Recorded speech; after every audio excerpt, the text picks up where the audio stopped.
শুনতে পাচ্ছেন সবাই? জি স্যার, ভালো আছি আলহামদুলিল্লাহ।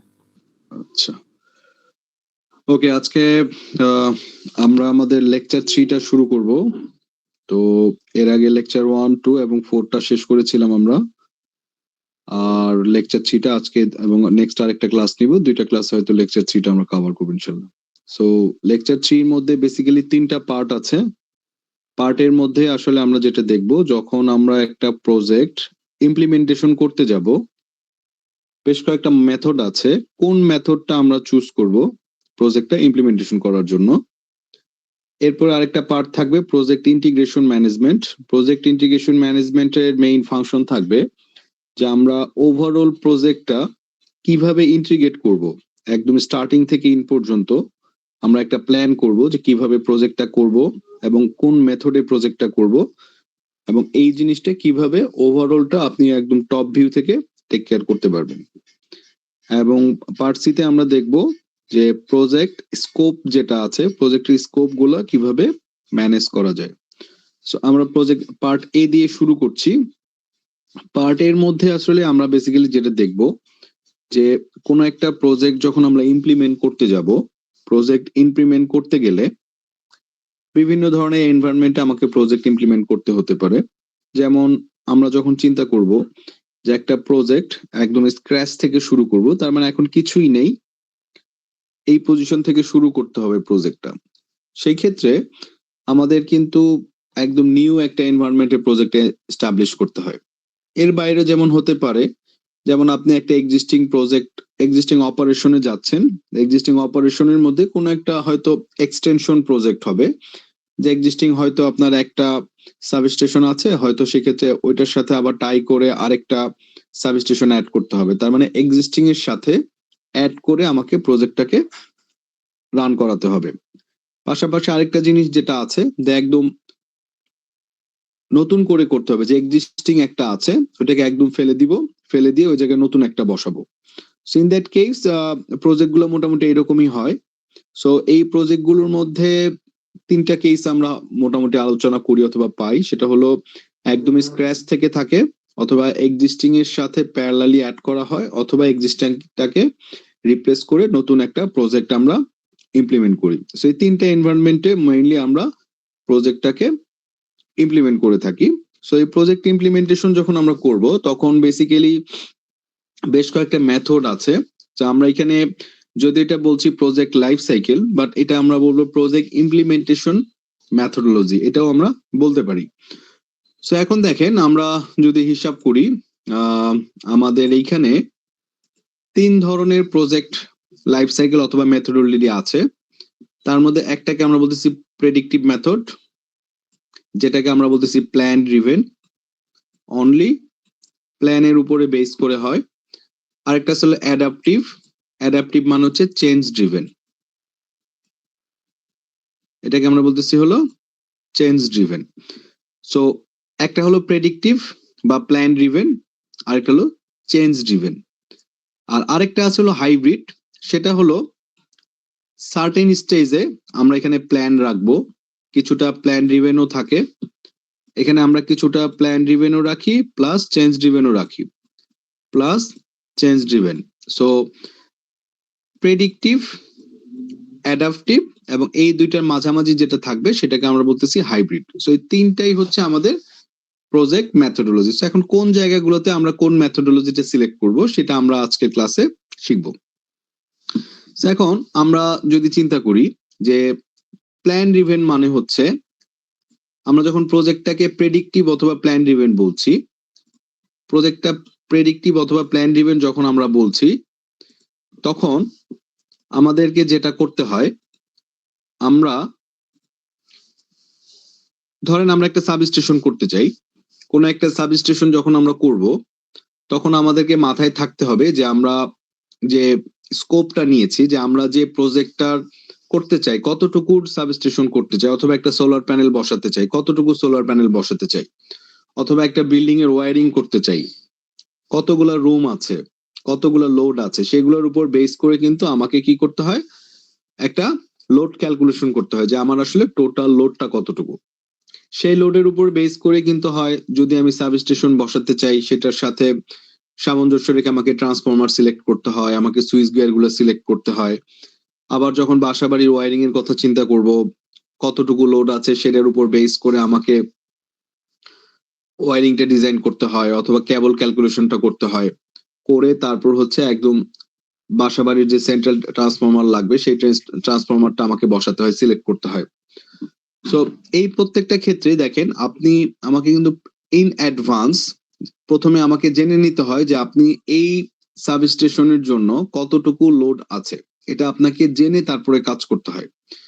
তার মানে প্রথমে কমপ্লিটলি যদি আপনি চিন্তা করি যে প্ল্যান ড্রিভেনের ক্ষেত্রে অথবা প্রেডিক্টিভ মেথোডোলজির ক্ষেত্রে আপনি প্রত্যেকটা কাজ অথবা প্রত্যেকটা জিনিস আপনাকে আগে প্ল্যান করতে হবে যে আমি কিভাবে এই রিস্ক ম্যানেজমেন্ট করব প্রজেক্টের। আমরা যদি প্রজেক্টের রিস্ক ম্যানেজমেন্টের কথা চিন্তা করি, প্রজেক্টের কস্ট কিভাবে আমি ম্যানেজ করব, কিভাবে বাজেটটা ম্যানেজ করব, কিভাবে আমরা কস্টের বাজেটটা ম্যানেজ করব।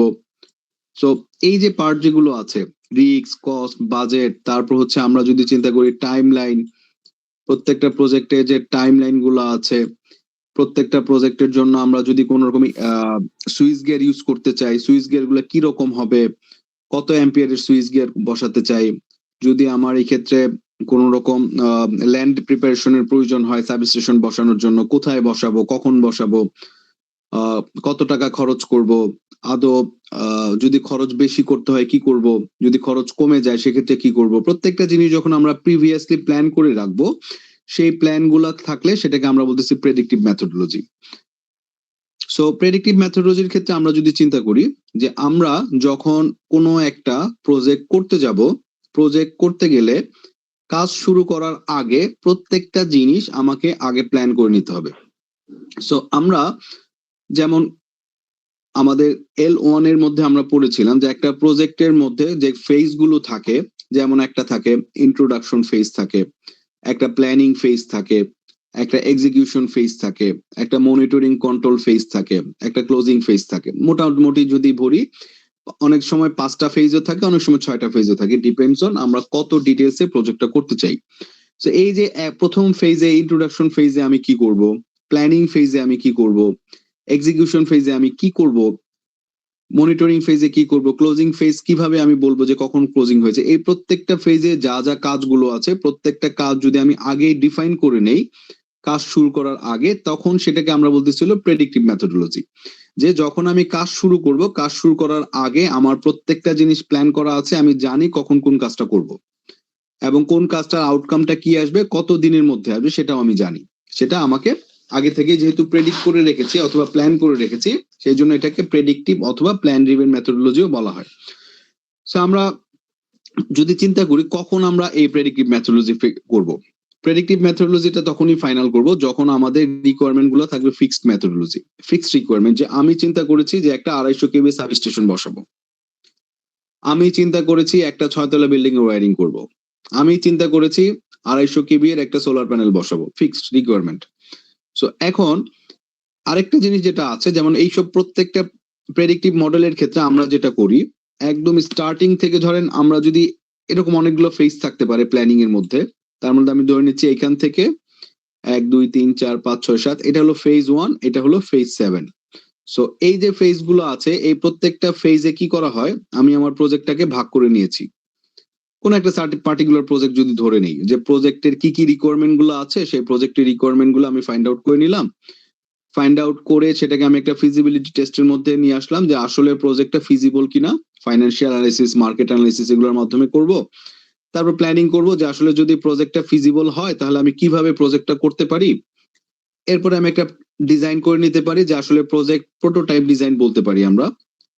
প্রোটোটাইপ ডিজাইন করার পরে একটা প্রোটোটাইপ কনস্ট্রাকশন করে নিলাম, করার পরে আমি টেস্ট করে দেখবো যে আসলে এই প্রজেক্টটা আমি যেভাবে চিন্তা করছি সেভাবে হচ্ছে কিনা। সো এই যে দেখেন এই পুরো সিকোয়েন্স অনুযায়ী আমি আমার পুরো কাজটা করতে চাই। একটা যদি রিসার্চ প্রজেক্টের কথা চিন্তা করি, ধরে নিচ্ছে একটা রিসার্চ প্রজেক্ট করতে চাই আমি। সো একটা রিসার্চ প্রজেক্ট করতে গেলে আমি ভাগ করে নিলাম যে আমার প্রজেক্টটা এই 7টা ফেজের মধ্যে দিয়ে যাবে, এই 7টা ফেজের মধ্যে প্রত্যেকটা ফেজে একটা সিঙ্গেল আউটপুট থাকবে এবং কম্বাইন্ড শেষের দিকে অনলি একটা আউটপুট আমি এখান থেকে চাই। সো যখন প্ল্যানটা আমি আগে করে রাখবো এবং প্রত্যেকটা ফেজ আগে থেকে ডিফাইন করা থাকবে এবং আমার রিকোয়ারমেন্ট গুলো যেটা আছে এই রিকোয়ারমেন্ট গুলো ফিক্সড। এই রিকোয়ারমেন্ট গুলা এই শেষের দিকে এসে চেঞ্জ হওয়ার সম্ভাবনা নাই বললেই চলে। যখন আমি এই চেঞ্জ হওয়ার সম্ভাবনা নাই বললেই থাকবে, তার মানে তখন আমি প্রেডিক্টিভ মেথোডোলজিটা ফলো করতে পারি। চেঞ্জ কখন আসবে? ধরেন আপনি চিন্তা করলেন, সবকিছু প্রজেক্ট করে ফেললেন, 250 কেবি একটা সাবস্টেশন ডিজাইন করলেন, 1 মাস পরে এসে আপনি রেসপন্সিবল না 250 কেবি না 300 কেবি করতে চাই, অথবা 300 কেবি না 500 কেবি করতে চাই। যদি এইরকম রিকোয়ারমেন্ট আসে তখন আপনি কিন্তু প্রেডিক্টিভ মেথোডোলজি ফলো করতে পারবেন না। পারবেন সার্টেন কেসে, সেটা হয়তো আমরা আরেকটু সামনে গেলে ডিটেলসে শিখবো। সো আমরা আপাতত মাথায় রাখবো আমার প্রেডিক্টিভ নেচার যখন আসবে তখন আমার রিকোয়ারমেন্ট গুলো ফিক্সড। 250 কেভিএ মিনস 250 কেভিএ, 200 কিলোওয়াটের সোলার প্যানেল মানে 200 কিলোওয়াটের সোলার প্যানেল, 6 তলা বিল্ডিং এর একটা সাবস্টেশন প্লাস ওয়্যারিং ডিজাইন মানে ওইটা ফিক্সড। এবং ডেলিভারিটা একটা সিঙ্গেল ডেলিভারি হবে। সিঙ্গেল ডেলিভারি মানে হলো যে আপনি প্রজেক্ট যখন কমপ্লিট করে ফেলবেন, স্টার্টিং থেকে ইন পর্যন্ত একদম শেষ পর্যন্ত একটা কমপ্লিট ডেলিভারি দেবেন। মানে কি, একটা 250 কেবি সাবস্টেশনের পুরো সিস্টেমটা আপনি ডেলিভারি করবেন, 200 কিলোওয়াট সোলার প্যানেলের ফুল সিস্টেম ডেলিভারি করবেন, একটা বাসাবাড়ি 6 তলা একটা বাসাবাড়ির জন্য ফুল ওয়্যারিং ডিজাইনটা করবেন। এই কমপ্লিটটা এমন না যে আপনি একটা 6 তলা বিল্ডিং এর ওয়্যারিং ডিজাইন করলেন, 3 তলা কমপ্লিট করলেন আর বাকি 3 তলা ওয়্যারিংটা করলেন না, এইভাবে কিন্তু না। একদম 6 তলা বিল্ডিং এর ওয়্যারিংটা কমপ্লিট হলে সেটাকে আমি সিঙ্গেল ডেলিভারি হিসেবে কমপ্লিট করতে পারবো। এখানে আরেকটা জিনিস আমরা যেটা দেখবো যে অ্যাক্টিভিটি পারফর্ম ওয়ান্স পার প্রজেক্ট। মানে যখন আমি প্রেডিক্টিভ মডেলে যাব তার মানে প্রত্যেকটা অ্যাক্টিভিটি আমি একবার করবো প্রজেক্টের ক্ষেত্রে। কিরকম দেখেন, ধরেন আমি এখানে ফেজ 1 বলছি, এটাকে যদি আমি ফেজ 1 বলি, ফেজ 1 এর রিকোয়ারমেন্ট গুলো আমি একবারই কালেক্ট করব। ফেজ 2 তে গেলে ফিজিবিলিটি করব, এটাও আমি একবারই কালেক্ট করব। প্ল্যানিং ফেজে যেটা আছে সেটাকে আমি প্ল্যানিং করব, সেটাকে আমি একবারই করব। এটা কিন্তু বারবার করব না, প্রত্যেকটা ফেজ একবার করেই করব। এবং এই প্রত্যেকটা ফেজ একবার করার পরেই কিন্তু আমি আমার প্রজেক্টটাকে কমপ্লিট করতে পারবো, যাতে বারবার করতে না হয়। কারণ বারবার করা মানে কি, দেয়ার ইজ এ চেঞ্জ করলে যখন আপনি এখানে আসার পরে আবার ব্যাক করে চলে যাবেন, এই কমপ্লিট করার পর দেখলে আবার ব্যাক করে পিছের স্টেপে চলে যাবেন, পেছনের স্টেপে চলে যাবেন, তখন দেখা গেল আপনি যে প্রজেক্টটা করতে যাবেন সেটা কিন্তু অনেক খরচ বেড়ে যাবে। এখন খরচটা আসলে অনেক সময় অনেক লেংদি হয়ে যায়। যেমন ধরেন আপনি একটা 6 তলা বিল্ডিং এর ওয়্যারিং ডিজাইন করবেন, 4 তলা পর্যন্ত ওয়্যারিং ডিজাইন করে ফেললেন, করার পরে হঠাৎ করে আপনাকে স্পন্সর যিনি আছেন, স্পন্সর বলে ফেললেন যে আপনি যে প্রজেক্টটা করছেন ঠিক আছে, আমি এইরকম চাই না, আমি একটু পুরা লেআউটটা চেঞ্জ করতে চাই। আমার আগে যেটা ছিল, একটা ফ্ল্যাটে হয়তো 3টা করে রুম ছিল, এখন আমি ওই 3টা করে রুম না, আমি 3টা রুমকে একটা রুম বানাতে চাই। এখন দেখা গেল হঠাৎ করে 4 তলা বিল্ডিং কমপ্লিট করার পর রিকোয়ারমেন্ট যখন চেঞ্জ হয়ে যাবে তখন কিন্তু আপনি আবার সবকিছু নতুন করে করতে হবে, নতুন করে খরচ বাড়বে, কমপ্লিট জিনিসটা চেঞ্জ হয়ে যাবে। বাট প্রেডিক্টিভ নেচার হলে এই কাজটা আপনি করতে পারবেন না। প্রত্যেকটা কাজ আপনাকে একবারই করতে হবে এবং একটা সিঙ্গেল ডেলিভারির মাধ্যমে প্রজেক্টটাকে কমপ্লিট করবেন। সো এটাকে অনেক সময় ওয়াটারফল ডেলিভারিও বলা হয়, ওয়াটারফল মেথড। এটার 3টা নাম, একটা হলো প্রেডিক্টিভ মেথড, অথবা প্ল্যান ড্রিভেন মেথড, অথবা ওয়াটারফল মেথড। এই 3টাকেই বলা হয়। সেখানে একটা এক্সাম্পল দেয়া আছে, এক্সাম্পলটা দেয়া আছে যে হাই ভোল্টেজ ট্রান্সমিশন লাইনের যে প্রজেক্ট গুলো আছে, আমরা যখন কোনো একটা হাই ভোল্টেজ ট্রান্সমিশন লাইন বসাতে চাবো, বসানোর জন্য আসলে আমাদেরকে আগে থেকে প্ল্যান করে নিতে হবে। কি জন্য? এইখানে দেখেন আরেকটা জিনিস, যখন প্রেডিক্টিভ নেচারে আমরা প্রজেক্ট গুলো করি তখন ইনিশিয়ালি প্রচুর হিউজ একটা ইনভেস্টমেন্ট হয়, যেটাকে আমরা বলি ক্যাপিটাল এক্সপেন্ডিচার অথবা ক্যাপেক্স। সো যেহেতু ইনিশিয়াল ইনভেস্টমেন্ট অথবা একটা এক্সপেন্ডিচারটা অনেক হাই হয়, সেই ক্ষেত্রে দেখা গেল সামহাও কোনো যদি চেঞ্জ আসে, চেঞ্জটা করা অনেক বেশি এক্সপেন্সিভ হয়ে যায়। দ্যাটস ওয়াই যেসব এক্সপেন্সিভ যেসব প্রজেক্ট গুলো আছে অথবা অনেক ইনিশিয়াল টাকার প্রয়োজন, সেই সব প্রজেক্ট গুলো অবশ্যই প্রেডিক্টিভ নেচারে করা লাগে, যাতে কোনো রকম চেঞ্জ করতে না হয়। এখন দেখেন এর বাইরেও যেটা থাকে, যেমন ধরেন কোনো একটা জিনিস যখন আমাদের অনেক সময় লাগে পারচেস করার জন্য, যেমন ধরেন আপনি চিন্তা করতেছেন 100 মেগাওয়াটের একটা অথবা 100 এমবি এর একটা ট্রান্সফরমার কিনতে চান। এখন এই জিনিসটা কিন্তু এমন না যে জিনিসটা আপনি চাইলেন আর রেডিমেড কিনে নিয়ে আসলেন, এটা কিন্তু অর্ডার বেস প্রোডাক্ট। আপনি ধরেন একটা প্রোডাক্ট অর্ডার দিলেন, এটা হয়তো আপনার কাছ থেকে 6 মাস পরে প্রোডাক্ট আপনি পাবেন, কারণ আপনার জন্য প্রোডাক্টটা ডিজাইন করা। সো ইন দ্যাট কেস এইসব প্রজেক্ট গুলোর ক্ষেত্রে কিন্তু প্ল্যান আগে থেকেই করে রাখতে হয়, কারণ দেখা গেল যে আপনি যেহেতু রেডিমেড পাচ্ছেন না, আপনাকে মাথায় রাখতে হবে যে আজকে যদি একটা 100 মেগা এমভি এর একটা ট্রান্সফরমার অর্ডার করেন, এটা পেতে কতদিন লাগবে, 6 মাস না 1 বছর। তো এটা কিন্তু আপনাকে মাথায় রেখে আপনার প্রজেক্টটাকে প্ল্যান করতে হবে। পাশাপাশি আরেকটা জিনিস যেটা থাকে সেটা হলো সেফটি স্ট্যান্ডার্ড। সেফটি স্ট্যান্ডার্ড মানে হলো এখন দেখবেন রিসেন্টলি একটা নতুন ট্রেন্ড আসছে, এনার্জি স্টোরেজ সিস্টেম বা ইএসএস সিস্টেম। যে আমরা ধরেন আমাদের পিক আওয়ারে, অফ পিক আওয়ারে, পিক আওয়ার মানে হচ্ছে সারাদিন যখন আমাদের প্রচুর পরিমাণে পাওয়ার জেনারেশন করা লাগে, যেমন আমাদের সন্ধ্যা 7টা থেকে রাত 10টা পর্যন্ত আমরা পিক আওয়ার চিন্তা করি। পিক আওয়ার কি, যে ধরেন সারাদিন কিন্তু ইন্ডাস্ট্রি চলতেছে, বাসা বাড়িতে ধরেন আপনার লাইট জ্বলতেছে, ফ্যান চলতেছে অথবা চলতেছে না, কিন্তু ইন্ডাস্ট্রি চলতেছে। ইন্ডাস্ট্রির জন্য কি একটা রেগুলার লোড আছে, কিন্তু সন্ধ্যার পরে দেখা গেল যে প্রত্যেকটা ইন্ডাস্ট্রি বলেন, প্রত্যেকটা বাসা বাড়িতে বলেন লাইট চলতেছে, টিভি চলতেছে, কারণ সবাই বাসায় চলে আসে তখন। সো এই ক্ষেত্রে হঠাৎ করে একটা হিউজ একটা লোড ইনক্রিজ করে। সো এই জন্য এটাকে বলতেছে ওই টাইমে আমার স্বাভাবিকের সারাদিনের যে অ্যাভারেজ লোড থাকে ধরেন 100 মেগাওয়াট, ওই সময় হয়তো বেড়ে সেটা 30% লোড বেড়ে যায়, 130 মেগাওয়াটের কনজাম্পশন হয়। তো এই টাইমটাকে আমরা বলতেছি পিক লোড। সো এই পিক লোডের সময় দেখা গেল যে আপনি যখন কোনো এনার্জি নিতে চান এবং এই 30% যখন লোড আছে, তখন এই 30% লোডটা কিন্তু আপনাকে কি করতে হয়, বাড়াই নিতে হয়, প্রোডাকশন করতে হয়। গভর্নমেন্ট লেভেলে অথবা আপনার প্রাইভেট সেক্টর যারা পাওয়ার জেনারেট করেন তারা কিন্তু এই 30% লোডটা ওই টাইমে বাড়ায় নেয়। বাট অফ পিক আওয়ারে কিন্তু এই ডিমান্ডটা কম থাকে। সো তখন যদি আপনি কোনোভাবে পাওয়ারটা জেনারেট করে নিতেন, পাওয়ার জেনারেট করে যদি এনার্জি স্টোরেজ সিস্টেমে এটা স্টোর করে রাখতে পারতেন, তাহলে কিন্তু অফ পিক টাইমে আপনাকে জেনারেট করার দরকার হতো না। এবং এই যে আমাদের হঠাৎ করে যে লোডশেডিংটা বেড়ে যায়, যে আপনি আসলে ওইভাবে ডিমান্ডটা ক্যালকুলেশন করাটাও ডিফিকাল্ট হয়ে যায়। সো ইন দ্যাট কেস যদি আপনি এনার্জি স্টোর করে রাখতে পারতেন, তাহলে কিন্তু এই টাইমে আপনার জন্য একটা গেইন একটা থাকতো এবং লোডশেডিং এর পরিমাণটাও কমে যেত। সো এই যে ইএসএস সিস্টেম গুলো আছে, এগুলো কিন্তু অনেক এক্সপেন্সিভ আইটেম। সো আপনি যখন এই ধরনের প্রজেক্ট গুলো করবেন, আপনি কিন্তু চাইলেই এই জিনিসগুলো হঠাৎ করে পাবেন না। আপনাকে হয়তো 6 মাস 1 বছর ওয়েট করতে হবে যে আপনি একটা 100 মেগাওয়াটের একটা ইএসএস সিস্টেম করতে চান। পাশাপাশি দেখেন এই ধরনের প্রজেক্ট যেগুলোতে দেখবেন যে একটা অনেক একটা সেফটি স্ট্যান্ডার্ড থাকে। সেফটি স্ট্যান্ডার্ড থাকে হচ্ছে ধরেন আপনি একটা এনার্জি স্টোরেজ সিস্টেম করতে চান 100 কিলোওয়াটের, 100 মেগাওয়াটের। তো এই যে জন্য সেফটি স্ট্যান্ডার্ডের জন্য ধরেন আপনার ইউএন 3.8, ইউনাইটেড নেশনের একটা সেফটি প্রটোকল আছে, যে আপনি যখন এই ধরনের জিনিস ইনস্টল করবেন তখন ইউএন 3.8 স্ট্যান্ডার্ড ফলো করতে হবে।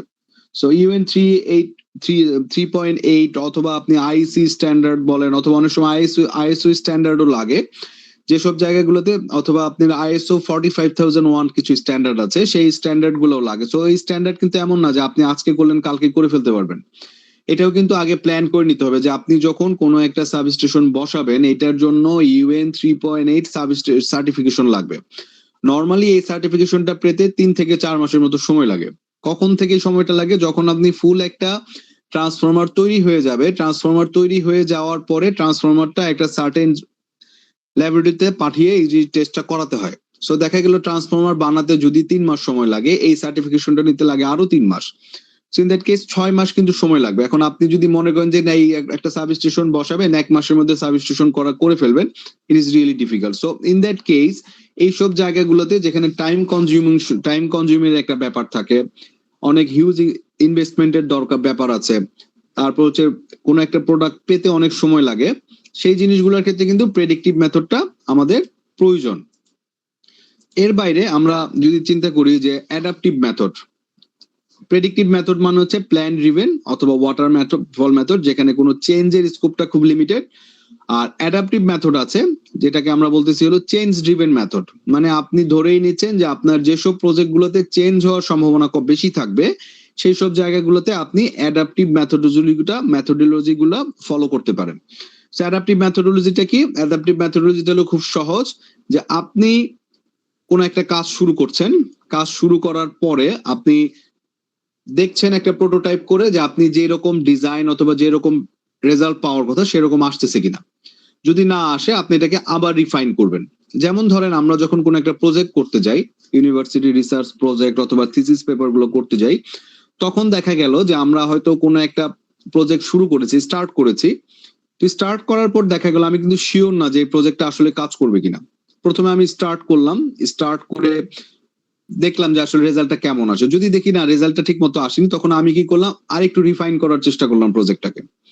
সেকেন্ড অ্যাটেম্পটে দেখা গেল যে আসলে প্রজেক্টটা আগের চেয়ে একটু বেটার রেজাল্ট দিয়েছে। তারপর আমি থার্ড অ্যাটেম্পটে গেলাম, দেখা গেল যে আমি যেরকম রেজাল্ট চাচ্ছি থার্ড অ্যাটেম্পে ঠিক একই রকম রেজাল্টটা পাওয়া যাচ্ছে।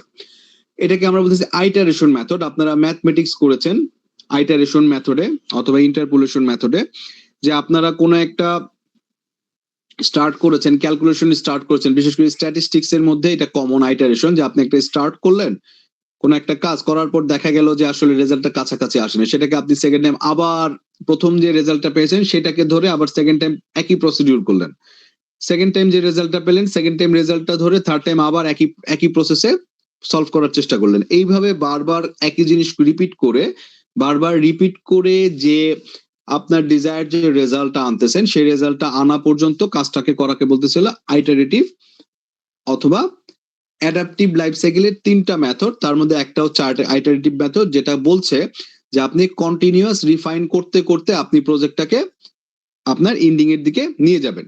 সো এই ধরনের ক্ষেত্রে যেটা হয় যে আপনি যখন আপনি একটা আইটারেটিভ মেথডে কাজ করবেন, আপনাকে ইনিশিয়ালি একদম স্টার্ট থেকে ইন পর্যন্ত পুরোটা মাথায় নিয়ে আসতে হবে।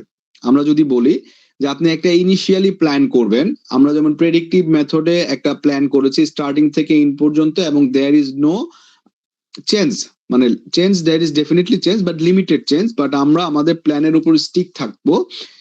বাট অ্যাডাপটিভের ক্ষেত্রে কি হচ্ছে, আমরা একটা প্ল্যান করব, একটা রোড ম্যাপ থাকবে যে আমি এখান থেকে ওখানে যেতে চাই, অথবা স্টার্ট থেকে ইন পর্যন্ত এরকম হতে পারে, বাট এটা চেঞ্জ হওয়াটা সম্ভব। আমি চাইলে যে কোনো সময় এই জিনিসটাকে চেঞ্জ করে নিতে পারি, কার উপর বেস করে, স্পন্সরের রিকোয়ারমেন্টের উপর বেস করে।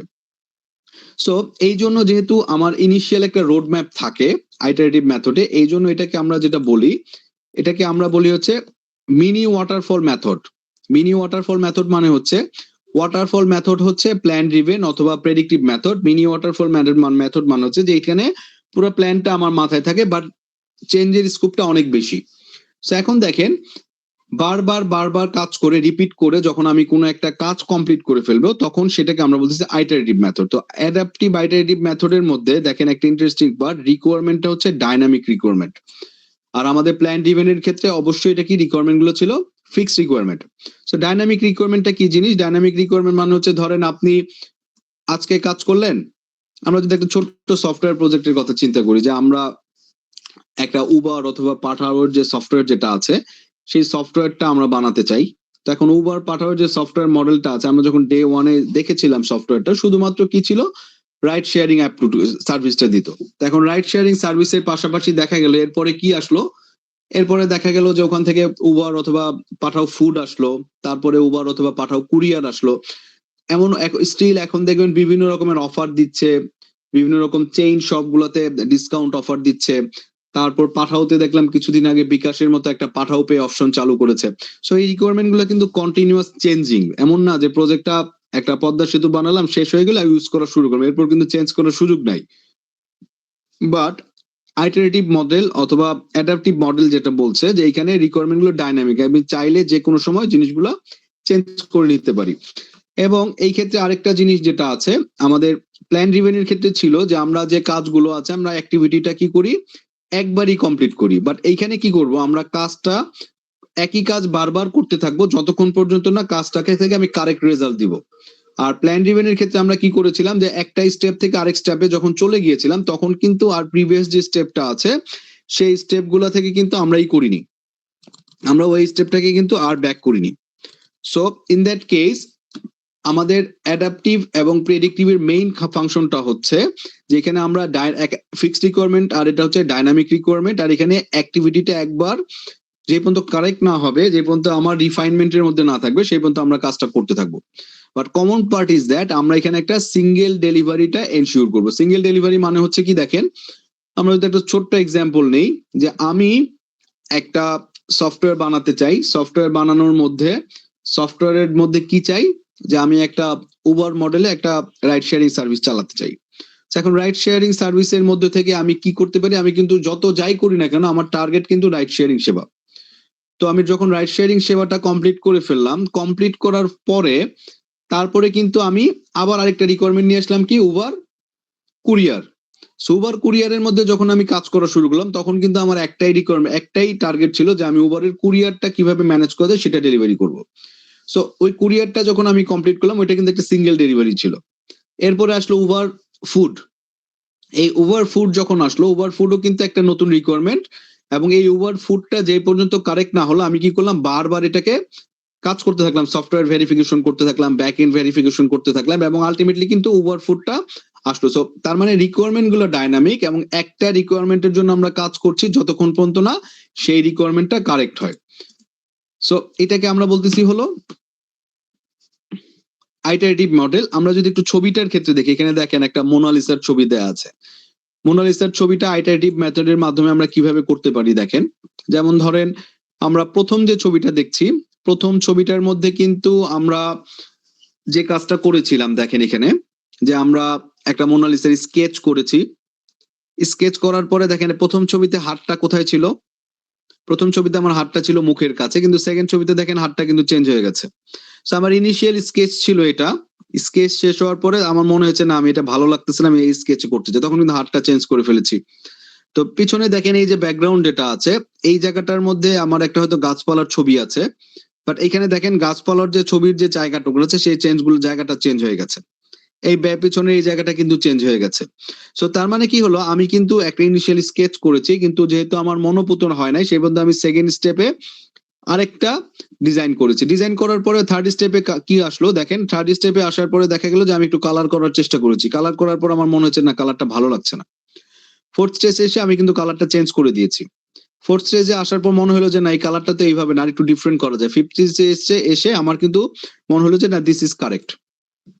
এখন এখানে একটা ইন্টারেস্টিং পার্ট হলো দেখেন, এই যে আমি চেঞ্জটা করতেছি, চেঞ্জটা কি আমি আমার মনের মতো করে করব, নাকি কে আমাকে গাইডেন্স দিবে যে চেঞ্জটা করতে হবে। ধরেন আমি প্রথমে যেটা করতে পারি, ধরে নিয়েছি যে এইটুকু আমি ডেলিভারি করতে চাই, এই স্টেপের পরে আমি স্পন্সরের কাছে গেলাম, অথবা আমার যে ক্লায়েন্ট যে আছে ক্লায়েন্টের কাছে গেলাম, যার জন্য আমি এই প্রজেক্টটা নিয়ে কাজ করছি, সে আমাকে ফিডব্যাক দিল না এই ছবিটা ভালো লাগতেছে না, এটা থেকে আপনি হাতটা এইভাবে করেন, ব্যাকগ্রাউন্ডের ছবিটা চেঞ্জ করে দেন, তাকে আমি এই ছবিটা দিয়ে দিলাম।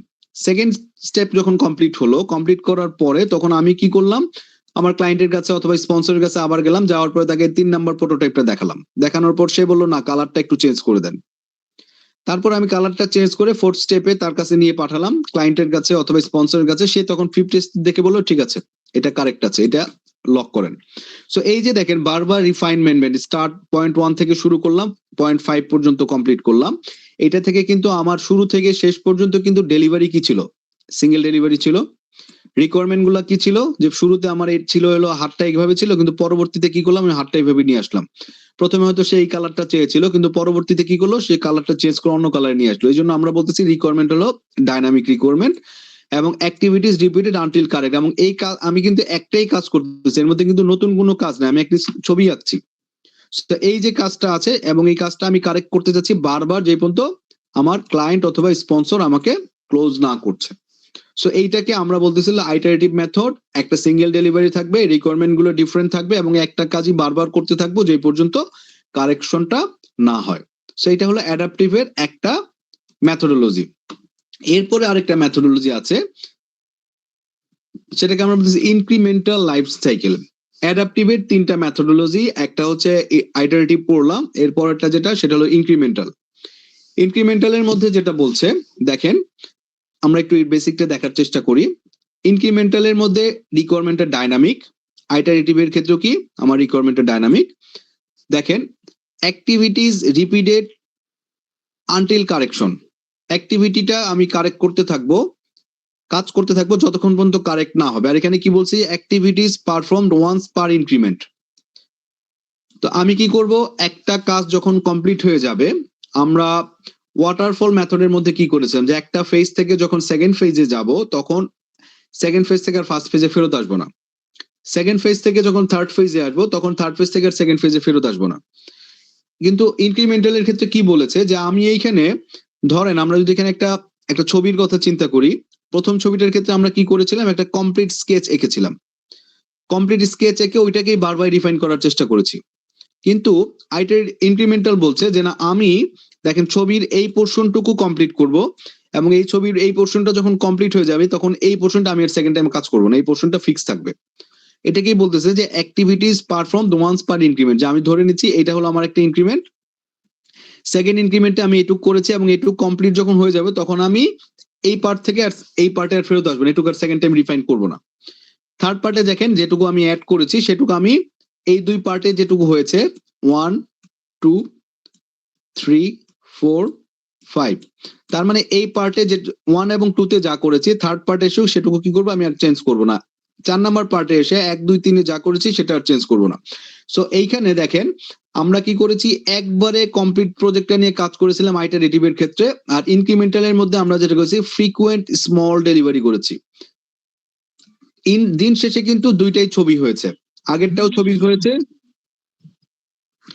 আগেরটাও আমি ছবি কাজ করেছিলাম, এখনো কিন্তু ছবির কাজটাই করেছি, কিন্তু আগেরটা কি করেছি আমি পুরো যে ডিজাইনটা আছে পুরোটা আমি একবারে করেছিলাম এবং বারবার পুরোটাই চেঞ্জ করেছি। আর এখন এখানে কি করেছি, ছোট ছোট টুকরা করে নিয়েছি এবং আমি বলেছি একবার একটা টুকরা কমপ্লিট হয়ে গেলে ওই টুকরাতে আমরা আর কাজ সেকেন্ড টাইম কাজ করবো না, এবং প্রত্যেকটা ছোট ছোট ডেলিভারি করে কমপ্লিটলি ফাইনালি আমরা কমপ্লিট যে প্রজেক্টটা আছে কমপ্লিট প্রজেক্টটা আমরা প্রজেক্টটাকে কমপ্লিট করব।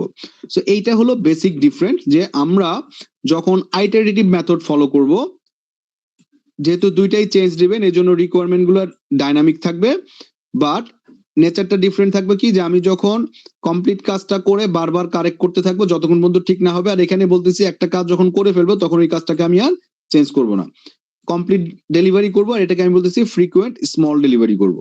সো আমরা যদি একটু এক্সাম্পল দেখি, আমরা আমাদের electrical engineering point of view থেকে যদি এটাকে বোঝার চেষ্টা করি, যে আমরা একটা স্মার্ট গ্রিড নেটওয়ার্ক বানাতে চাই আমাদের এরিয়ার জন্য, এবং এটার কারণটা কি দেখেন, যে আমরা যখন কোনো একটা সিটিতে এই স্মার্ট গ্রিড অপশনটা স্টার্ট করতে চাই তখন আমরা এই পুরো সিটিতে কিন্তু একবারে এটাকে আপগ্রেড করতে পারি না, যেহেতু আপগ্রেড করতে পারি না এই জন্য আমাদেরকে কি করতে হয়, এটাকে ইনক্রিমেন্টালি করতে হয়।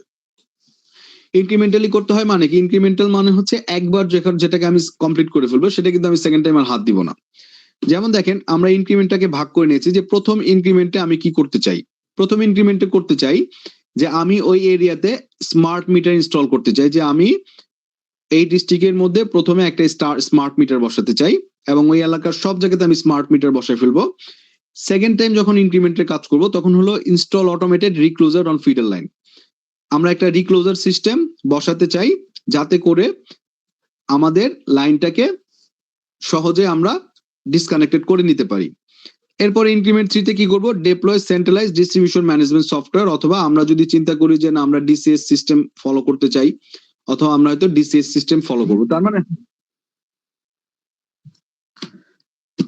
সো এই যে দেখেন যে আমরা যে কাজটা করছি, আমরা এই কাজের মধ্যে যেহেতু একবারে সব কাজটুকু করতে পারবো না এই জন্য আমরা পার্ট বাই পার্ট করে নিয়েছি, যে ইনক্রিমেন্ট 1 এ কি করব, ইনক্রিমেন্ট 2 তে কি করব, ইনক্রিমেন্ট 3 তে করবো। সো এই অল টুগেদার এই তিনটা মিলিয়ে কিন্তু আমার ক্ষেত্রে কি হলো, আমি কিন্তু আমার প্রজেক্টটাকে একটা ফাইনাল ডেস্টিনেশনের দিকে নিয়ে যাচ্ছি। আচ্ছা, এরপরে যেটা আছে সেটাকে আমরা বলতেছি হলো agile life cycle. Agile life সাইকেলটা কিন্তু ধরেন আমরা এই অ্যাডাপটিভ যে মেথডটা ফলো করছি, অ্যাডাপটিভ মেথডের মধ্যে তিনটা পার্ট, একটা হলো আইটারেটিভ, ইনক্রিমেন্টাল, অ্যাজাইল। সো আমরা আইটারেটিভ বুঝলাম, ইনক্রিমেন্টাল বুঝলাম, অ্যাজাইলটা হচ্ছে এই ইনক্রিমেন্টাল এবং আইটারেটিভের সমন্বয়, যে কিছু কিছু জায়গায় আমি আইটারেটিভ ফলো করব, কিছু কিছু জায়গায় আমি ইনক্রিমেন্টাল ফলো করব। সো ইন্টারেস্টিং পার্ট দেখেন, কিছু কিছু জায়গায় আমি আইটারেটিভ ফলো করব, কিছু কিছু জায়গায় আমি ইনক্রিমেন্টাল ফলো করব। এই দুইটা কাজ যখন আমি কম্বাইন করব তখন সেটা হয়ে যাবে অ্যাজাইল মেথোডোলজি। এই অ্যাজাইল মেথোডোলজিটা হচ্ছে আমাদের সফটওয়্যার ইন্ডাস্ট্রির জন্য এখন সবচেয়ে আপডেটেড মেথোডোলজি প্রজেক্ট ম্যানেজমেন্টের জন্য।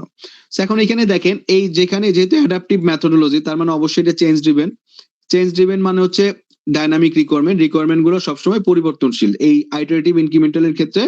আর এখানে যেটা বলছে combine iterative repetition of activities with incremental deliveries. So এখন দেখেন combined iterative repetition of activities with incremental deliveries কিভাবে হয় দেখেন, আমরা যখন কোনো একটা সফটওয়্যার প্রজেক্ট করব, সফটওয়্যার প্রজেক্ট গুলাকে আমরা যেটা করি আমরা সফটওয়্যার প্রজেক্টের রিকোয়ারমেন্ট গুলো যেহেতু আমরা জানি না, আমরা যদি একটা উবার মডেলের কথা বলি, একটা উবার অ্যাপস এর কথা বলি, সো আমরা চিন্তা করলাম যে উবারের মধ্যে আমরা বেশ কিছু কাজ করতে চাই, তার মধ্যে কি থাকতে পারে, যেমন উবারে রাইড শেয়ারিং থাকবে, উবারে ফুড থাকবে, উবার কুরিয়ার থাকবে, উবার পে থাকবে, সেরকম অনেক কিছুই থাকবে। তো এখন চিন্তা করে নিলাম যে আসলে কোন কাজটা আমি আগে করব, এখন কোন কাজটা যখন আগে করবো আমরা একটা লিস্ট আপ করে নেই, যেটাকে আমরা বলি to do list. To do list মানে হচ্ছে কি কি কাজ করতে চাই, 1 2 3 4 5, যে এই 5টা কাজ আমি করতে চাই। সো এই 5টা কাজ যখন আমি করতে চাই তখন আমার একটা লিস্ট থাকবে যেটাকে আমরা বলতেছি ব্যাকলগ অথবা প্রায়োরিটাইজেশন লিস্ট। ব্যাকলগ মানে হচ্ছে কোন কোন কাজগুলো আমাকে করতে হবে। এখন আমি ঠিক করে নিলাম যে এই 5টা কাজ আমি 5টা পার্টের মধ্যে করব। 5টা পার্টের মধ্যে কিভাবে করব, ধরেন এইখানে আমি ধরে নিলাম যে এইটাকে আমি 1 এ করব, এই জায়গায় 2 করব, এইখানে 3 করব। তার মানে দেখেন এই স্প্রিন্ট 1 এবং এই প্রত্যেকটা পার্টটাকে আমরা বলতেছি স্প্রিন্ট। স্প্রিন্ট মানে হচ্ছে আমরা নরমালি 2 থেকে 4 সপ্তাহের একটা টাইম ফ্রেম, যে টাইম ফ্রেমের মধ্যে আমরা একটা টার্গেট নিয়ে কাজ করি। যেহেতু সফটওয়্যার ইন্ডাস্ট্রিতে খুব ফাস্টার রিকোয়ারমেন্ট গুলো চেঞ্জ হয়, যেহেতু সফটওয়্যার ইন্ডাস্ট্রিতে আমরা খুব ফাস্ট রিকোয়ারমেন্ট চেঞ্জ হয়, এই জন্য আমরা কি করি, ছোট ছোট স্মল ডেলিভারি নিয়ে আমরা আমাদের সফটওয়্যার ইন্ডাস্ট্রিতে কাজ করি। তো এই সফটওয়্যার ইন্ডাস্ট্রি কাজ করার জন্য এই প্রত্যেক টাইম পিরিয়ড যেটা 2 থেকে 4 সপ্তাহের যে টাইম বক্স, যেটা এক এক কোম্পানি এক এক ভাবে ডিসাইড করে, যেমন কেউ 2 সপ্তাহ করে, কেউ 4 সপ্তাহ করে, কেউ 3 সপ্তাহ করে। তো এই এক একটা টাইম ফ্রেমকে বলতেছি আমরা স্প্রিন্ট, এবং আমরা টার্গেট নেই যে এই স্প্রিন্টের মধ্যে আমরা কি করব, আমাদের 1 নাম্বার টাস্কটা কমপ্লিট করে ফেলবো। আবার second sprint 1 number sprint complete হওয়ার পরে আমার এই 2 থেকে 4 পর্যন্ত প্রায়োরিটি করা থাকে। এখন দেখা গেল 1 নাম্বার স্প্রিন্ট থেকে করার পরে আমার লজিক্যালি কি আসার কথা, 2 নাম্বার টাস্ক লিস্টটা কি হলো, স্প্রিন্ট 2 তে আসার কথা। 3 নাম্বার টাস্ক লিস্টটা 3 নাম্বার স্প্রিন্টে আসার কথা। কিন্তু হঠাৎ করে দেখা গেল যে আমার যে ক্লায়েন্ট যিনি আছেন স্প্রিন্ট 1 এর পরে অথবা 1 নাম্বার টাস্ক কমপ্লিট করার পরে তখন বললো যে না আমি 2 নাম্বার না, আমি 5 নাম্বার করতে চাই। অথবা সে বললো যে না আমি আরেকটা রিকোয়ারমেন্ট আছে, সেই রিকোয়ারমেন্ট এখানে অ্যাড করতে চাই, যেটা হয়তো এখানে আমার রিকোয়ারমেন্টের মধ্যে ছিলই না, অথবা টু ডু লিস্টের মধ্যে ছিলই না। সো তার মানে দেখেন আপনি একটা হয়তো ইনিশিয়াল রোডম্যাপ নিয়ে কাজ করলেন, কাজ করার পরে আপনি চিন্তা করলেন যে প্রথমে আপনি উবার, এখানে আপনি উবার রাইড শেয়ারিং করতে চান, এখানে উবার ফুড করতে চান, এখানে উবার কুরিয়ার করবেন। তো হঠাৎ করে স্প্রিন্ট 1 এর পরে উবার রাইড শেয়ারিং করে ফেললেন, করার পরে তারপর আপনার হওয়ার কথা ছিল ইনিশিয়াল প্রি প্ল্যান অনুযায়ী কি হওয়ার কথা ছিল, উবার ফুড, উবার কুরিয়ার। এখন হঠাৎ করে ক্লায়েন্ট এসে বললো যে না আমি এই জায়গাটার মধ্যে আমার উবার পেটা করতে চাই, বিকাশের মতো একটা আমি মোবাইল ফিনান্সিয়াল সার্ভিস চাই, যেটাকে আমি উবার পে বলতে চাই, এই উবার পেটা আমি চালু করতে চাই। তো তখন দেখা গেল যে আগের যে টাস্ক লিস্ট গুলো আছে সেই টাস্ক লিস্ট গুলো কিন্তু ডাউন নিচে চলে গেল, এবং হঠাৎ করে নতুন আরেকটা রিকোয়ারমেন্ট চলে আসলো। সো এই যে বলতেছি আমরা যে আমরা এখন যেটা করতেছি যে এই জায়গার মধ্যে দেখেন প্রত্যেকটা স্প্রিন্ট, এই স্প্রিন্ট কমপ্লিট হওয়ার পরে আমার কি হবে, টোটাল যেহেতু প্রায়োরিটি লিস্ট ছিল 5টা, এই 5টা প্রায়োরিটি লিস্ট কমপ্লিট করার পরে কি আমার কমপ্লিট প্রজেক্টটা কমপ্লিট হবে, তাই তো? কিন্তু দেখা গেল আমি প্রথম স্প্রিন্ট, দ্বিতীয় স্প্রিন্ট, তৃতীয় স্প্রিন্টে যে টাস্কগুলো করেছি, প্রথম স্প্রিন্টের পরে আমি একটা ডেলিভারি করে ফেলেছি, দ্বিতীয়র পরে একটা ডেলিভারি করেছি, তৃতীয়র পরে একটা ডেলিভারি করে ফেলেছি। সো এখন দেখেন আইটারেটিভের মধ্যে কি ছিল, আমি শুধুমাত্র এটুকের মধ্যেই ছিলাম, শুধু একটা পার্সনের মধ্যে আমার কাছে ছিল। আইটারেটিভ যখন আমি করেছি তখন আমি একটা টাস্কই করেছি, আইটারেটিভ যখন করেছি তখন একটা টাস্কই করেছি, যেটাকে বলতেছি শুধু একটা স্প্রিন্ট ছিল। আর এই যে অ্যাজাইলের মধ্যে কি আসলো, যে অ্যাজাইলের মধ্যে কিন্তু অনেকগুলো স্প্রিন্ট চলে আসলো। অনেকগুলো স্প্রিন্ট থাকার পরে দেখেন আমি কিন্তু একটা আরেকটার সাথে যোগ করে দিলাম। তার মানে এইটুকু হয়ে যাচ্ছে আমি একটা কাজ বারবার রিফাইন করতেছি, অ্যাড করতেছি, এই কাজটা রিফাইন করতেছি, অ্যাড করতেছি, এই কাজটা রিফাইন করতেছি, অ্যাড করতেছি। সো এখন দেখেন তার মানে কি এখানে ইনক্রিমেন্টাল, এখানে আইটারেশনটাও চললো, এখানে প্লাস আমি ইনক্রিমেন্টালও নিচ্ছি, আইটারেটিভও চললো, ইনক্রিমেন্টাল গুলো। সো এই দুইটা যখন কম্বাইন হচ্ছে তখন সেটাকে আমরা বলতেছি হলো অ্যাজাইল মেথোডোলজি। সো এখন দেখেন এই যে অ্যাজাইল মেথোডোলজি আছে, অ্যাজাইল মেথোডোলজির নরমালি আমরা যদি চিন্তা করি এটাকে বলা হয় হচ্ছে আইটারেটিভ রিপিটেশন উইথ ইনক্রিমেন্টাল ডেলিভারিজ। তার মানে আইটারেটিভ রিপিটেশন উইথ ইনক্রিমেন্টাল ডেলিভারিজ, অনেক সময় এটাকে আমরা বলতেছি অ্যাডাপটিভ অথবা চেঞ্জ ড্রিভেন মেথোডোলজিও। সো এটা আমরা একটু মাথায় রাখবো যে আইটারেশনটা বারবার রিপিট করব, আমরা ডেলিভারিটা ইনক্রিমেন্টাল করতে থাকবো, সেটা হলো অ্যাজাইল মেথোডোলজি। সো এখন দেখেন এর বাইরে আরেকটা মেথোডোলজি আছে যেটাকে আমরা বলতেছি হাইব্রিড মেথোডোলজি। একটা হলো আমরা বললাম প্রেডিক্টিভ, একটা হলো অ্যাডাপটিভ। অ্যাডাপটিভের মধ্যে 3টা পার্ট, একটা হলো রিপিট করতেছি, একটা বারবার একই কাজ বারবার করতেছি না, একটা কাজ একবারই করতেছি বাট রেজাল্ট একবার আসতেছে। অ্যাজাইল হচ্ছে এই দুইটার যোগফল, আর আরেকটা আছে হাইব্রিড অ্যাপ্রোচ।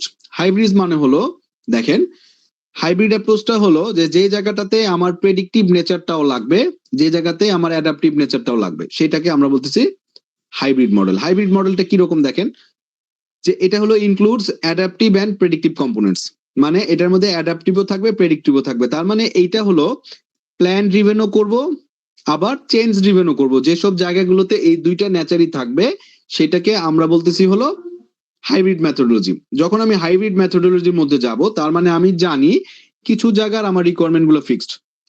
ধরেন আপনি একটা কমপ্লিট প্রজেক্ট করতে গেলে 5টা কাজ করতে হবে, 5টা কাজ করবেন, তার মধ্যে 3টা হলো একদম ফিক্সড রিকোয়ারমেন্ট, কোনো চেঞ্জ হওয়ার সম্ভাবনা নাই। কিন্তু বাকি যে 2টা কাজ আছে সেই 2টা কাজ আপনি জানেন না যে আসলে পরবর্তীতে চেঞ্জ হতে পারে কিনা, কাস্টমারের অথবা স্পন্সরের রিকোয়ারমেন্ট চেঞ্জ হয়ে যেতে পারে কিনা। তো ইন দ্যাট কেস এই পুরো প্রজেক্টটাকে আপনি হাইব্রিড মেথোডোলজিতে নিবেন। তার মধ্যে প্রথম যে 3টা রিকোয়ারমেন্ট আছে অথবা প্রথম 3টা স্টেজ আছে যেখানে ফিক্সড রিকোয়ারমেন্ট, সেই জায়গাটাতে আমরা কি করতে পারি, প্রেডিক্টিভ মডেলে আমরা প্রজেক্টটা ডিজাইন করব, প্ল্যানটা আগে ফিক্স থাকবে, ওইটা ধরে আমরা আগাবো। আর যে দুইটাতে আমার কনফার্ম না অথবা আমি জানি না, সেই দুইটাতে আমরা কি করব, হাইব্রিড মেথোডোলজি নিয়ে ফলো করব। সো হাইব্রিড মেথোডোলজি যখন আমরা ফলো করব, তার মানে আমাকে কিন্তু এটার মধ্যে রিকোয়ারমেন্ট গুলো খুব ডিটেলসে জানতে হবে, যে কোন রিকোয়ারমেন্ট গুলো আসলে ফিক্স থাকবে আর কোন রিকোয়ারমেন্ট গুলো চেঞ্জ থাকতে হবে। এবং এই জন্য আমার যারা রিকোয়ারমেন্ট গুলো যেহেতু আমি পাবো কার কাছ থেকে, আমাদের স্টেক হোল্ডার যারা আছে তাদের কাছ থেকে আমি রিকোয়ারমেন্ট গুলো পাবো। সো তাদের সাথে খুব ডিটেলস ইনভলভমেন্ট থাকতে হবে। কারণ কি, যেসব রিকোয়ারমেন্ট গুলো ডাইনামিক রিকোয়ারমেন্ট গুলোর কিন্তু ক্ষেত্রে কিন্তু আমার একটা স্প্রিন্ট থাকবে। সো এই স্প্রিন্ট গুলোর মধ্যে আমাকে কি করতে হবে, এই স্টেক হোল্ডারের সাথে কিন্তু বোঝাতে হবে যে আমার যে রিকোয়ারমেন্ট গুলো আছে, আমি যে কাজ করতেছি সেটা রিকোয়ারমেন্ট গুলো ফুলফিল করছে কিনা। এর বাইরে যেটা আছে, যেমন আমার শর্টার আইটারেটিভ টাইম ফ্রেম, এবং যেসব জায়গাগুলোতে চেঞ্জটা অনেক বেশি সেই জায়গাতে কিন্তু আমার আইটারেটিভ যে টাইম ফ্রেম, আমরা যেটা বলতেছিলাম 2 থেকে 4 সপ্তাহ নর্মালি এক একটা স্প্রিন্ট, এই স্প্রিন্টের টাইমটা হয়তো তখন 1 থেকে 2 সপ্তাহের মধ্যে চলে আসতে পারে এইসব চেঞ্জ ড্রিভেনের ক্ষেত্রে। তো যেহেতু খুব দ্রুত চেঞ্জ আসতে পারে, 1 থেকে 2 সপ্তাহের মধ্যে খুব ফাস্টার চেঞ্জ আসতেছে, তাহলে এই ফাস্টার চেঞ্জের জন্য কিন্তু আমাকে খুব ফাস্টার রেসপন্সও করতে হবে। এখন এই সবগুলো মেথড যদি আমরা চিন্তা করি, তাহলে আমরা যদি একটা সিনারিও দিয়ে দিই, আমরা যদি একটা এক্সাম্পল দেখি যে কোন সিনারিওর জন্য আসলে কোনটা ইউজ করব। এখন আমরা যদি এইটাকে একটা এক্স অ্যাক্সিস ওয়াই অ্যাক্সিস এর ডাটা চিন্তা করি, ধরেন একদিকে আসতেছে ডিগ্রি অফ চেঞ্জ, আরেকদিকে হচ্ছে frequency of delivery. Degree of change মানে হচ্ছে, যদি দেখেন আপনার প্রজেক্টের মধ্যে চেঞ্জ নেচারটা অনেক হাই, তাহলে সেই ক্ষেত্রে আমরা বেসিক যদি ফলো করি তাহলে এটাকে আমরা বলবো হচ্ছে আইটারেটিভ মেথোডোলজি। আর এদিক থেকে যদি আমার ডেলিভারিটা খুব ফাস্টার লাগে, যে ছোট ছোট টুকরা টুকরা আকারে হলে আমার প্রচুর পরিমাণে আউটপুট দিতে হবে আমার কাস্টমারকে, সেই ক্ষেত্রে আমরা বলতেছি হলো ইনক্রিমেন্টাল মেথোডোলজি ফলো করতে। আর এখানে দেখেন ডিগ্রি অফ চেঞ্জ এবং ডেলিভারি দুইটার সম্ভাবনাই খুবই কম, সেক্ষেত্রে আমরা বলতেছি প্রেডিক্টিভ মেথোডোলজি। আর এই দুইটার মধ্যে থেকে যদি এই দুইটার কম্বাইন চিন্তা করি, যে আমার মেথোডোলজিটা আইটারেটিভ অথবা ডিগ্রি অফ চেঞ্জটাও হাই, ফ্রিকোয়েন্সি অফ ডেলিভারিটাও high, so in that case আমাকে কিন্তু অ্যাজাইল মেথোডোলজিটা ফলো করতে হবে। আর যখন আমরা হাইব্রিড ফলো করব, তখন এই প্রেডিক্টিভ এবং অ্যাজাইল এই দুইটাই কিন্তু আমাকে মাথায় রেখে আমাকে কাজ করতে হবে। কিন্তু একটা হাইব্রিডের ক্ষেত্রে একটা মাথায় রাখতে হবে যে আমার যে অ্যাজাইল মেথোডোলজির স্প্রিন্টটা 1 থেকে 2 সপ্তাহের বেশি টাইমটা আমরা চাইলেই নিতে পারবো না। আমরা এখানে যদি একটা এক্সাম্পল দেখি, যে অ্যাজাইল মেথোডোলজির ক্ষেত্রে software project or project based on intellectual property and research, যেসব জায়গাগুলোতে দেখবেন প্রচুর চেঞ্জ লাগবে আমার, সেই চেঞ্জ গুলো, এবং আরেকটা জিনিস একটু মাথায় রাখবেন যে আমরা প্রজেক্টের ক্ষেত্রে ওয়েস্টটা অনেক কস্টলি না। যেসব জায়গাগুলো, ধরেন আপনি একটা 6 তলা বিল্ডিং করলেন, 4 তলা বিল্ডিং এর ওয়ারিং করার পরে আপনি নতুন করে ডিজাইন করতে চাইলেন, দেখা গেল যে কেবল গুলো ইউজ করতেছেন, যে ডিজাইন করতেছেন, কমপ্লিটলি ওয়েস্ট হয়ে যাবে, টাকাটা পুরো নষ্ট হবে, টাইম নষ্ট হবে। কিন্তু অ্যাজাইল মেথোডোলজিটা যেহেতু মোস্টলি আপনার সফটওয়্যার প্রজেক্ট গুলোর ক্ষেত্রে ইউজ হয়, সেক্ষেত্রে আপনি শুধুমাত্র এফোর্টটা নষ্ট হবে যে আপনি কত ঘন্টা কম্পিউটারের সামনে সময়টা ব্যয় করলেন। যেহেতু কোডিংটা আপনি চাইলেই যে কোনো সময় চেঞ্জ করতে পারেন, কতটুকু সময় আপনি সময়টুকু নষ্ট করলেন সেটার উপরেই ডিপেন্ড করবে। প্রেডিক্টিভ গুলো নরমালি ডিপেন্ড করে হচ্ছে কনস্ট্রাকশন প্রজেক্টের জন্য, অথবা প্রজেক্ট যেগুলোর ক্ষেত্রে আপনার ফিজিক্যাল অ্যাসেট দরকার হয় বেশি। সো ফিজিক্যাল অ্যাসেট কোনগুলা, যেমন ধরেন আপনি একটা ট্রান্সফরমার বসাতে চান, সুইচ গিয়ার বসাতে চান, অথবা আপনি একটা 6 তলা বিল্ডিং করতে চান, ফিজিক্যাল যে পার্ট গুলো বেশি লাগবে সেই জায়গাগুলোতে আমরা কি করতেছি, প্রেডিক্টিভ নেচারটা ফলো করতে চাই। এরপরে যেটা আসতেছে আইটারেটিভ মেথোডোলজি। আইটারেটিভ মেথোডোলজি মানে হচ্ছে দেখেন সেই সব প্রজেক্ট গুলাতে যেখানে লার্নিং এন্ড কারেকশনটা এক্সপেক্টেড। যে আপনি জানেন না, বিশেষ করে আপনি যখন রিসার্চ প্রজেক্ট করবেন তখন আপনার কিন্তু আইটারেশন করতে হবে যে আপনি একটা পার্টিকুলার প্রজেক্ট নিয়ে কাজ করছেন কিন্তু আপনি জানেন না, বিশেষ করে পিএইচডি থিসিস বলেন অথবা ফাইনাল ইয়ারের থিসিস বলেন, ক্যাপস্টোন প্রজেক্ট গুলো বলেন, সেগুলো কিন্তু আইটারেটিভ মেথড, যে আপনি ঠিক শিওর না যে আসলে আপনার আইডিয়াল রেজাল্টটা কি এবং এই জন্য আপনি বারবার কারেকশন করেন। ইনক্রিমেন্টালের ক্ষেত্রে যেটা আসে, ইনক্রিমেন্টাল প্রজেক্ট গুলোর ক্ষেত্রেও যেমন আপনি আপনার প্রজেক্ট গুলোর ক্ষেত্রেও ইনক্রিমেন্টাল আউটপুটের ক্ষেত্রে চিন্তা করতে পারেন কিভাবে। যেমন ধরেন আপনার টিচার হয়তো বলে দিতে পারে যে আমার যে প্রজেক্ট গুলো আছে ঠিক আছে, ফুল প্রজেক্ট রান আমাকে একবারে না কমপ্লিট না করলে আমাকে প্রথম মাসে এটা কমপ্লিট করে দেখাও, দ্বিতীয় মাসে এটা প্রজেক্ট কমপ্লিট করে দেখাও, তৃতীয় মাসে প্রজেক্টের এই পার্টটুকু কমপ্লিট করে দেখাও। অথবা সেই সব প্রজেক্ট গুলাতে যেসব প্রজেক্ট গুলাতে ফ্রিকুয়েন্ট স্মল ডেলিভারি গুলা ট্র্যাকিং এর জন্য দরকার, যেমন সফটওয়্যার ইন্ডাস্ট্রিজের ক্ষেত্রে কিন্তু এটা আপনার প্রয়োজনীয়।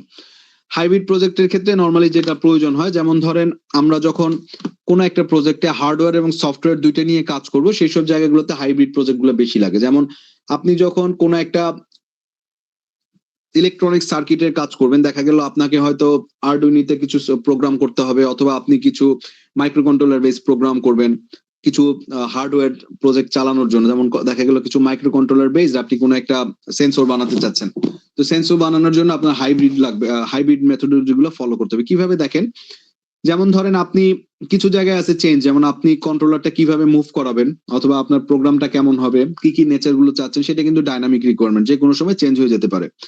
আর আপনি যখন চিন্তা করবেন যে আপনার যে হার্ডওয়্যার যেগুলো আছে, হার্ডওয়্যার গুলো কিন্তু আপনার ফিক্সড। সো এই হার্ডওয়্যার পারচেস করবেন কখন, হার্ডওয়্যার কোনটা ইউজ করবেন, সেই পার্ট গুলো কিন্তু আপনার ফিক্সড। সো মাথায় রাখেন সফটওয়্যার ইন্ডাস্ট্রি গুলোর ক্ষেত্রে অথবা সফটওয়্যার অথবা রিসার্চ প্রজেক্ট গুলোর ক্ষেত্রে যেখানে আপনি রেজাল্ট গুলো জানেন না সেই জায়গাগুলোতে অ্যাজাইল মেথোডোলজিটা বেশি হয়। ফিজিক্যাল অ্যাসেট যেসব জায়গাগুলোর ক্ষেত্রে জড়িত সেটার ক্ষেত্রে আমরা প্ল্যান ড্রিভেন ইউজ করবো, আর যেখানে সফটওয়্যার এবং হার্ডওয়্যার বোথ পার্ট দরকার সেই জায়গাতে আমাদের হাইব্রিড মেথডটা ফলো করতে হয়। সো আমরা যদি ওভারঅল চিন্তা করি আমাদের এখানে এই যে মেথোডোলজি গুলো আছে ওভারঅল এই মেথোডোলজি গুলাই ফলো হয় মেইনলি। আপনাদের কারো কোনো যদি কোশ্চেন থাকে এটা নিয়ে কোশ্চেন করতে পারেন, আমরা হয়তো এটা নিয়ে ফার্দার ডিসকাস করতে পারি।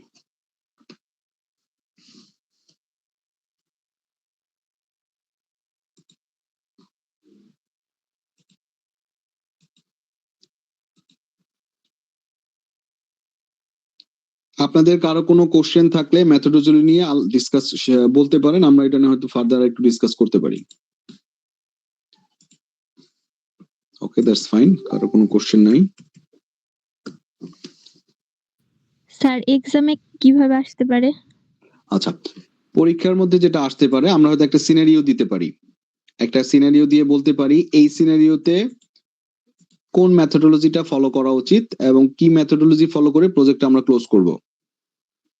ঠিক আছে, এক্সামের মধ্যে আসতে পারে আপনাদেরকে একটা সিনারিও দিয়ে দিব, সিনারিও দিয়ে বলবো যে এই মডেলটা কোন মেথোডোলজি ফলো করে কমপ্লিট করতে হবে এবং এই মেথডটা যে আমরা ইউজ করব এটা জাস্টিফাই করো।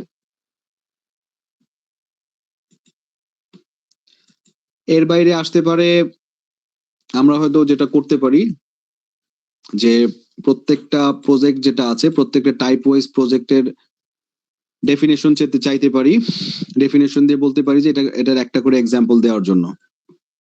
এটাও আসতে পারে যদি সহজ হয়।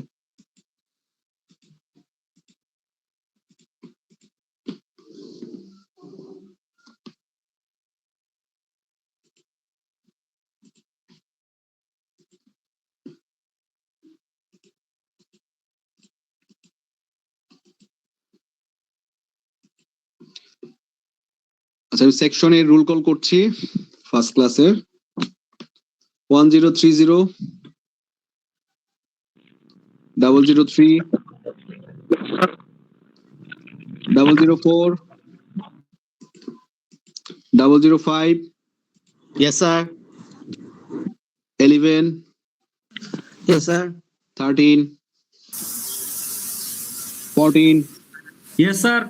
18 19 Present, sir. 20 Yes, sir. 21 sir আমার 18 স্যার মিউট অন করতে আমার মানে টাইম লাগছে 18 20 Yes, sir. 21, 22, Yes, sir. 23, Yes, sir. 25, Yes, sir. 27, Present, sir. 28, 29, present sir 30,